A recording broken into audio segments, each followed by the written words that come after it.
Hello and welcome back. We're going to take a look at a very interesting idea today, and that is the second coming. Yes. Now, as we've seen here in the first few chapters of the text of A Course in Miracles, Jesus goes out of his way to recast and explain certain ideas, certain things from the Bible, from the Judeo-Christian tradition, from common spiritual parlance, actually, here in the world, and recast them in light of this particular thought system. So he's saying, here's what I meant by that. And it invites us to take a different approach. And you may find as you go through that the approach that Jesus offers us here in this course is freeing. It's freeing of baggage, emotional, social, cultural, familial, perhaps, baggage. It's less restrictive and not as scary. In fact, you might find that Jesus's recasting, reinterpretation of these ideas is not scary at all, and it's not intended to be scary. The ego, of course, is frantic and always afraid. So to the extent that you feel a very, very profound resistance, or even a slight resistance, that's the ego attempting to do what it does, get you to adhere to it, to love on it, to cherish it and believe a false notion about yourself, as opposed to waking up to the truth of who you really are.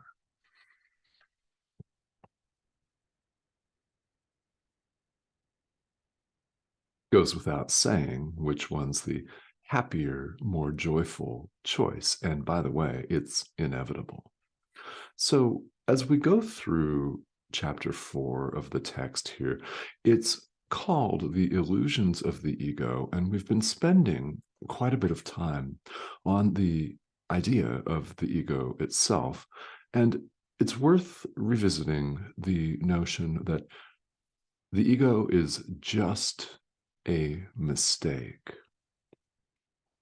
It's a mistake that you can look upon and choose to leave behind, recognizing that it isn't true, that you're not an individual self-sustaining survival unit, cut off from other individual self-sustaining survival units, and therefore engaged in competition everywhere you go, fighting with one another, attacking one another, defining and defending personal territory. At some point, we all get 100% sick and tired of that on the path. Has that day come for you? I don't know. Has it come for you? The day that you decide that you want the peace of God.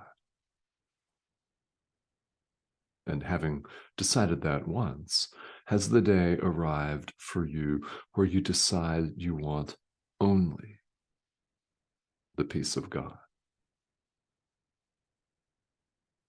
Maybe that day will be today. And wouldn't that be nice? Yeah. I think it would be, don't you? I think it would be very nice indeed. So let's take a look here at what Jesus means by the second coming. So this notion, the second coming of Christ, as it's sometimes referred to in the world, may bring up some really confusing notions of fear and the book of Revelation in the Bible. And what exactly is the second coming? All right, personal experience, as I was raised in not one, but two fundamentalist Christian traditions, I sat through a number of sermons, a number of Sunday school lessons, and participated in a number of discussions about what the second coming supposedly is. And an idea that's floating around out there was proffered that this is going to be a day of judgment and separation between the saved and the damned. Yes, those who are going off to a fiery hell, and those who are going through the pearly gates and into the beach club, the VIP beach club, the everlasting party, the great gig in the sky, all of that. Yeah. A separation idea. Have not, saved, condemned forever. Oh, yeah. Didn't sit with me. That idea did not sit with me, and perhaps you've been through a very similar experience. I don't know. Maybe you're having that experience right now, because we don't have to be kids or teenagers when we have it. We could be 40, 50, 60, 70 years old when we have it. Who knows when these aha moments are going to come? By the way, this is why I turn on the camera and microphone several days a week, because who knows when you're going to hear something that really deeply resonates and inspires you to set the ego aside. Could be today. You just never know. And I never know what is going to appear to come out of my mouth that's going to resonate with you. So perhaps this fearful and fear-based notion of the second coming of Christ, where Jesus is going to come in with his entourage and separate people, the saved from the condemned.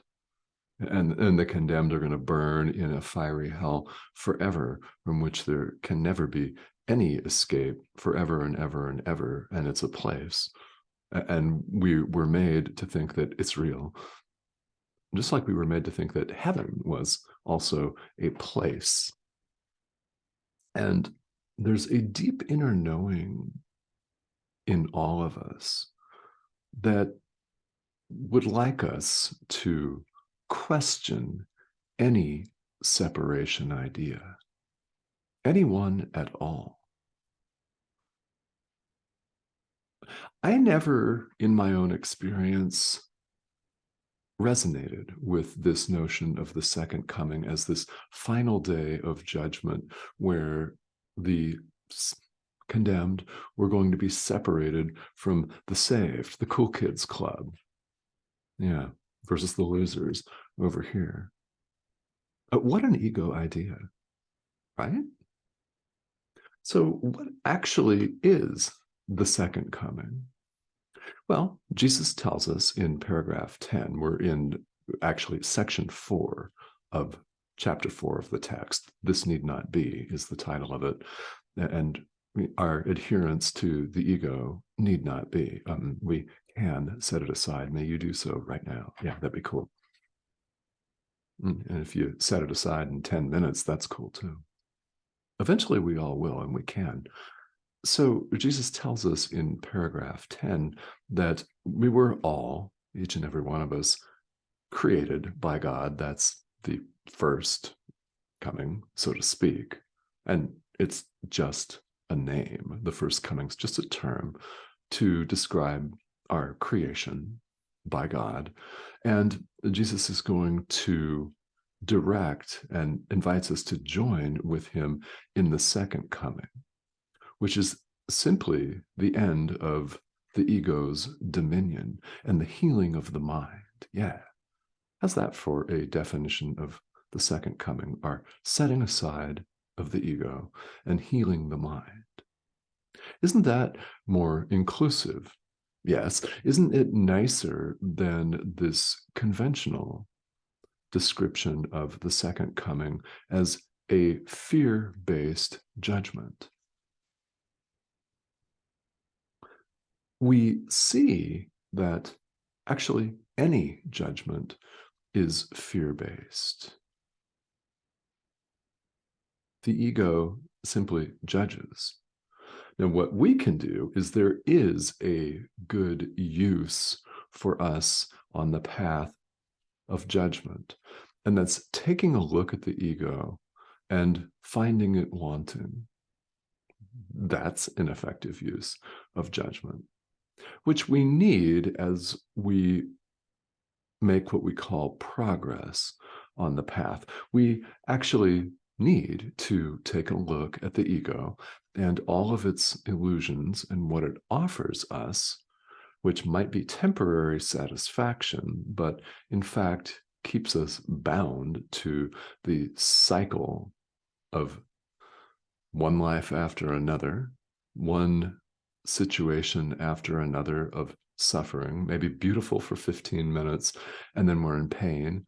Beautiful, hot, sexy, pain, sucks, or worse. Up, down, up, down. We have a choice to step off of that. And the second coming is the healing of the mind. Jesus invites us to join him. So will you join him? Yeah. Will you join him in this? His judgment never attacks, it's healing. The ego's judgment is always wrong because it separates. It's predicated on this false sense of separation, and there it stays. And it's a simple mistake that we can choose to let go. So Jesus has chosen you. He has. He's chosen me as well. He has chosen all of us. The call goes out all the time. And don't let the ego, the voice of the ego, tell you otherwise. The ego would sometimes have us believe that we're not worthy. Actually, it would always have us believe that we're not worthy of the love of God, that we're not worthy of being called by Jesus, by the Holy Spirit, to heal the mind. The ego would certainly have us believe that. What is it trying to do? Well, it's trying to protect its own dominion, its own supposed existence. It actually does not exist at all. But in trying to convince you that you're not worthy, if you have thoughts, and they're quite common, they're very common, of, well, why me? Why has he chosen me? There's somebody else out there that is cooler than I am. There's somebody else that's nicer, that's kinder, that's more forgiving, more loving than I am. There's somebody who's smarter, who uses bigger words, who's sexier, who drives a better car. All of those comparisons. The ego loves those comparisons. So if you're experiencing thoughts like these, just know that it's the ego on the run, and you can choose to set it aside. And practical consideration, you can choose to forgive it. True forgiveness. The ego is a perfect idea to forgive. Because, well, it offers us sometimes moments of pleasure, sometimes days or weeks of pleasure and satisfaction. What it offers never lasts. Really, what it offers is death, change, and death. Anything that changes is not of God, and it is therefore illusion. So yes, this is illusion. Feels real. We appear to inhabit it here in the world. So let's do this with it. Rather than go off into nihilistic neverland, which happens to some spiritual students, is that they think, okay, well, what's the point? None of this is real. I'm just going to sit on the couch. I'm going to hit the bong. I'm going to get drunk. I'm just going to do nothing, because why bother? Actually, I invite you to do something different. I invite you to give everything over to your inner teacher, your entire experience. Use this thing that we call the physical body for its intended purpose, to heal the mind, offer forgiveness to the Son of God, and use this thing as a communication mechanism to extend the miracle of forgiveness, to extend love, the love of God. Forgive the Son of God. Release the Son of God. Yeah. You're releasing yourself. Give the body over to the Holy Spirit or Jesus or your guide or guides if you call your inner teacher something else.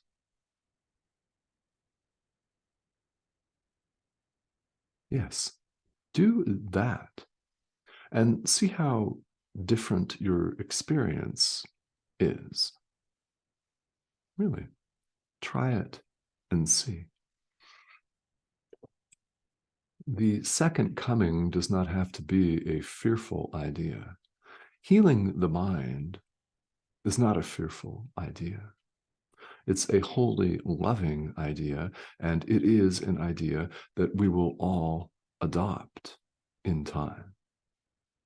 And notice I said in time, because if you're listening to this and you're thinking that I'm completely full of shit, that's okay. Really, what's wrong with that? There's nothing wrong with skepticism on the path. We have the choice, and you have the choice right now to run and hide. You can turn off anything spiritual. You don't have to pick up a spiritual themed book. You don't have to watch a spiritual themed video on YouTube. There's a lot of other content out there, isn't there? There's nothing wrong with asking questions. That's encouraged.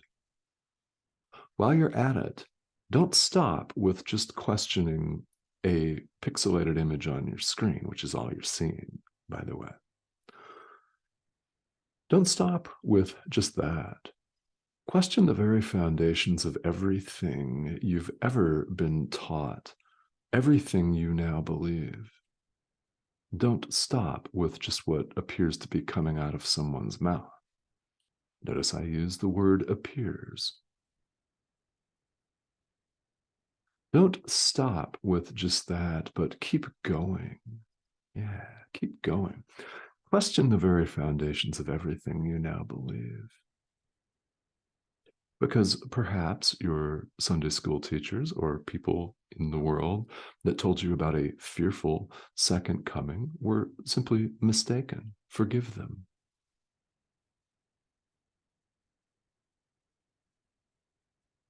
Do that.